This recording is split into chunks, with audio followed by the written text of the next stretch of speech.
როდესაც მეფე ერეკლე მეორე მიტროპოლიტ საბა ტუსიშვილის მიერ აღდგენილი ნუნოწმინდის ტაძარი ნახა, ასეთი საყვედური უთხრა მას ავტორს, ტაძარი კი დაგიმშვენებია, მაგრამ მოგიკლავსო. რა იგულისხმა მეფე ერეკლემ ამ ნათქვამში ძალიან საინტერესოა.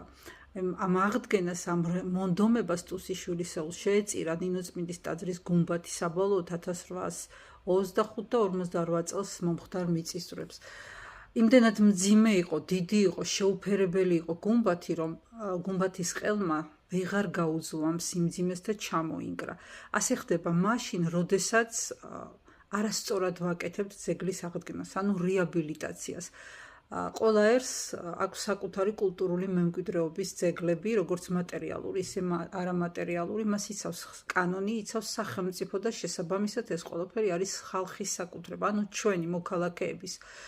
სამწუხაროდ დღევანდელ საქართველოში, 21 საუკუნის საქართველოში ვაწყდებით ძალიან დიდ ვანდალიზმს ძეგლების რეაბილიტაციასთან დაკავშირებით, იმიტომ რომ მას თუნდაც ძალიან კეთილის სურველები, მონდომებული ადამიანები თუნდაც საკუთარი ხარჯით უკეთებენ რეაბილიტაციას და არ ითვალისწინებენ უმთავრეს ფაქტორებს, რომ ყველა ძეგლს ჭირდება აუცილებლად შესწავლა, კონსერვაცია, პროფესიონალების მიერ მისი ავთენტური სახის აღდგენა, რა თქმა უნდა, ნახაზის საშუალებით, წყაროების საშუალებით და შემდგომ დაგეგმა ძეგლის რეაბილიტაციის, ისევ პროფესიონალების მიერ და მნიშვნელოვანი ამ რეაბილიტაციას არ უნდა შეეწიროს მისი ავთენტური სახე, არ უნდა შეეწიროს მისი ფუნქცია, ანუ ძეგლმა უნდა შეინარჩუნოს თავის ფუნქციური დატვირთვა.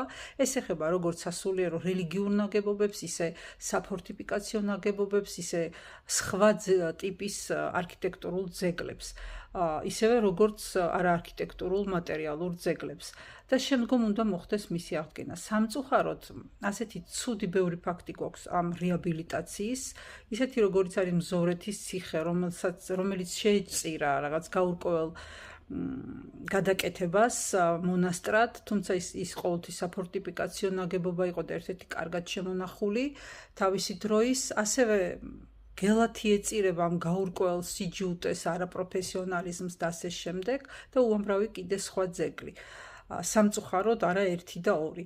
საერთოდ ერთი რამაა, როდესაც მტერი მოდის ქვეყანაში, ის პირველ რიგში იწყებს შენი ისტორიის განადგურებას. ასე მოიქცნენ რუსები თავის დროზე, ასე იქცეოდნენ თავის დროზე ყიზილბაშები, უფრო ადრე მონღოლები, უფრო ადრე არაბები და ასე შემდეგ. ანუ ეს იმას ნიშნავს, რომ მტერი ცდილობს შენი რეალური ისტორიის წართმევას და დაკარგვას. ამიტომ ჩვენ უნდა ვიყოთ ფრთხილად, აღდგენა არა მთავარი, მთავარია